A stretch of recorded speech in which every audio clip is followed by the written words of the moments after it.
Welcome to பாபிஸ் kitchen. இன்னைக்கு பாபிஸ் கிச்சனில் mushroom வச்சு பிரியாணி எப்படி செய்கிறதுன்னு பார்ப்போம். ஃபஸ்ட்டு குக்கர் எடுத்து வச்சாச்சு. அடுப்பு ஆன் பண்ணிக்கலாம்.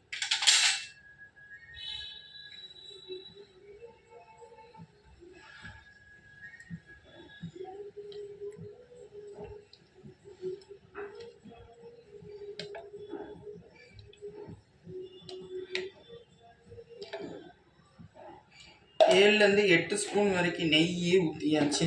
நெய் நல்லா காயட்டும்.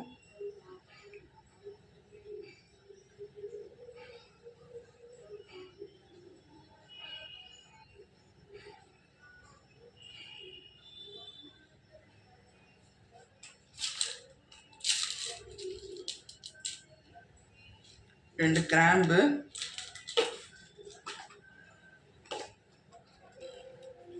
ஒரு பிரியாணி இலை,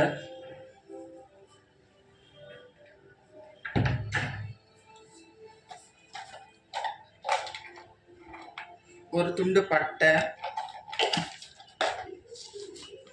அரை ஸ்பூன் இல்லை 1 ஸ்பூன் அளவுக்கு பெருஞ்சீரகம் போட்டு நல்லா பொரிஞ்சோன்னே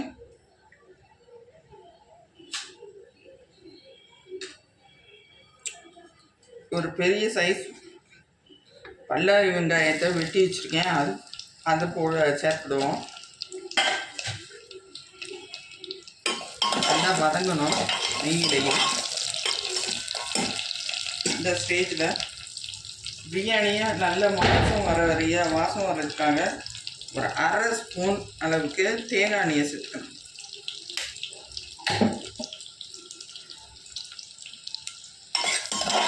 நல்லா நிறம் மாதிரி வருது வெங்காயம். இந்த ஸ்டேஜில் தக்காளி சேர்த்துக்கலாம். 2 பெரிய மீடியம் சைஸ் தக்காளி சேர்த்துக்கேன்.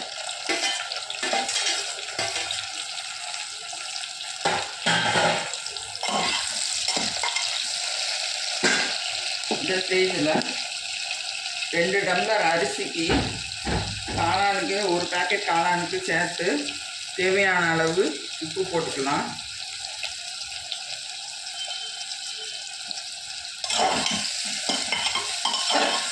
இப்பயும் உப்பு முன்னாடியே சேர்த்துட்டோம். தக்காளி போட்டோன்னே சேர்ந்துட்டோன்னா தக்காளி ஈஸியாக வதங்கிடும். தக்காளி நல்லா வதங்கிருச்சு. இந்த நெய்யிலேயே வேணும்னா இன்னும் கொஞ்சோண்டு சேர்த்துக்கலாம். நல்ல வாசனையாக இருக்கும். 1 பேக்கெட் காளானை வெட்டி வச்சுருக்கேன். கொஞ்சம் கனமாக தான் வெட்டணும். அதை உள்ள சேர்த்துக்கலாம். இப்போ தனி மிளகாய் பொடி காரத்துக்கு தக்கது நான் அரை ஸ்பூன் போட்டிருக்கேன். நீங்கள் தேவையான அளவு போட்டுக்கணும். 3 ஸ்பூன் மல்லித்தூள், கொஞ்சோண்டு கலருக்காக மஞ்சள் பொடி 1/4 ஸ்பூன் தான் போடணும்.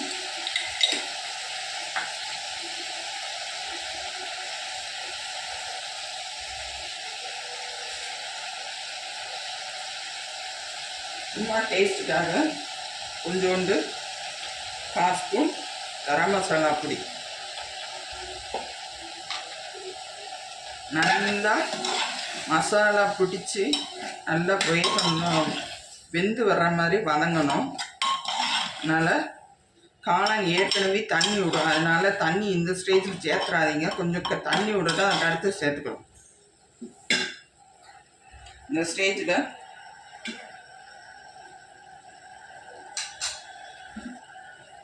நம்ம எடுத்து வச்சுருக்கிற புதினா மல்லி சும்மா ஒரு 2 கை அளவுக்கு இருந்தால் போதும். வாசனைக்கு தான் சேர்க்குறது. கம்பல்சரி சேர்க்காமல் இருந்தால் பிரியாணி நல்லா டேஸ்ட்டாகவே இருக்காது.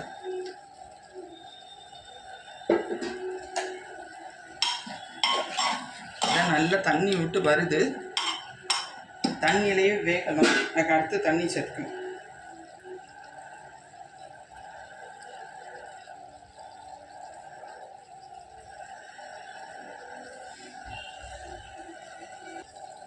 விருப்பப்பட்டவங்க கொஞ்சோண்டு லேசாக ஒரு 2 ஸ்பூன் அளவு தயிர் சேர்த்துக்கலாம்.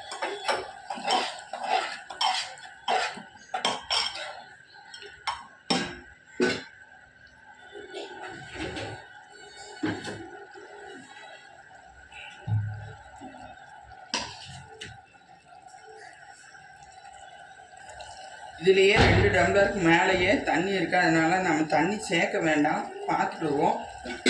இப்போ எடுத்து கலனி நல்லா வாஷ் பண்ணி வச்சுருக்கிற பாஸ்மதி அரிசியை சேர்த்துக்கிட போகிறேன். நீங்கள் வேணும்னா சீரக சம்பா சேர்த்துக்கலாம்.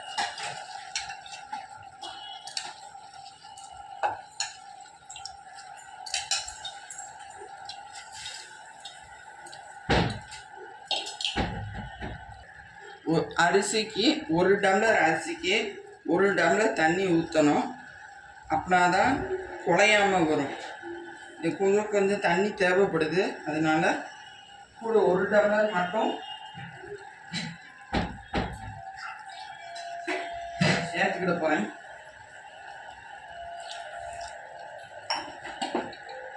இப்போ மூடி வச்சிடலாம்.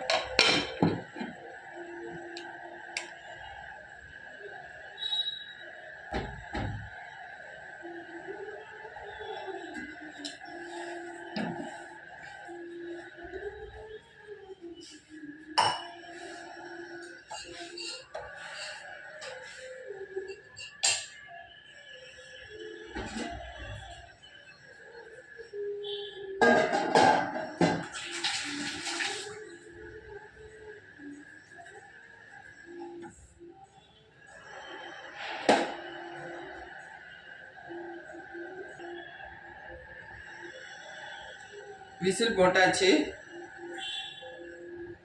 10 நிமிஷம் வச்சு இறக்கணும். பிரியாணி அந்த அடுப்பில் வேகட்டும். அதுக்குள்ளே நம்ம அதுக்கு சைட் டிஷ் செஞ்சிடும்.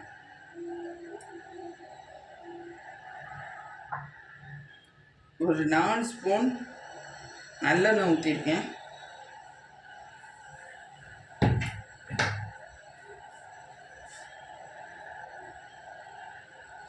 எண்ணெய் இப்போ காஞ்சிருச்சு. அதில் மீன் மேக்கரை தண்ணியில் போட்டு எடுத்துட்டு புளின்னா புளிஞ்சு எடுத்துக்கோங்க. நான் புளியலை மேரினேட் பண்ணி வச்சுருக்கேன். உப்பு தனி மிளகாய் பொடி மட்டும் போட்டு எண்ணெய் காஞ்சிருச்சு. இப்போ அதை போட்டுடலாம்.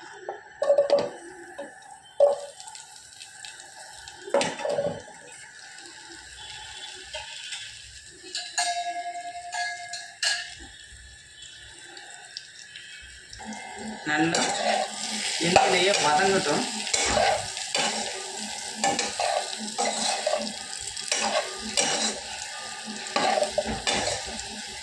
நல்லா முறுன்ட்டு மீன் மேக்கர் வர வரைக்கும் எண்ணெயிலேயே ஸ்லோ ஃப்ளேமில் வதங்கணும்.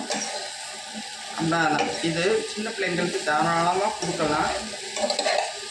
வெஜிடேரியன்ஸ் யூஸ் பண்ணி செஞ்சுக்கலாம். அதனால் ஒரு பயமும் கிடையாது. ஸ்லோ ஃப்ளேமில் போட்டு அப்படியே வச்சிடணும். ஸ்லோ ஃப்ளேமில் வைக்க போகிறேன். வச்சாச்சு. வெயிட் பண்ணும். நடுவில் கிண்டி விடணும். வேணும்னா எண்ணெய் சேர்த்துக்கலாம், அடி பிடிக்காமல் இருக்க. இப்போ இது 5 நிமிஷத்தில் இருக்கும். குறைவாக தான் குக் பண்ண நேரம் ஆகும். அதனால் பிகினர்ஸ் கூட செய்யலாம்.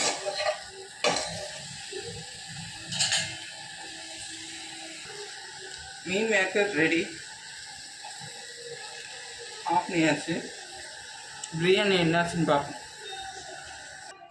நல்லா ரெடி ஆகிட்டு பிரியாணி. பாஸ்மதி அரிசினால் நான் கூட கொஞ்சம் தண்ணி ஊற்றிருக்கேன். கடைசியாக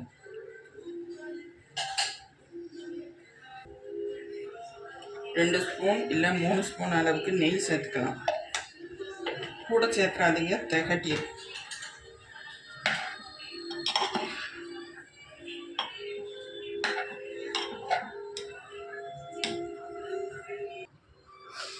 காளான் பிரியாணியும் மீன் மேக்கர் ஃப்ரையும் ரெடி. மறக்காமல் லைக் பண்ணுங்கள், கமெண்ட் பண்ணுங்கள், சப்ஸ்கிரைப் பண்ணால் மறக்காதீங்க. சப்ஸ்கிரைப் பண்ணால் தான் நான் உடனே போடுற வீடியோஸ் உங்களுக்கு வரும். இன்னொரு வீடியோவில் சந்திப்போம். Bye friends.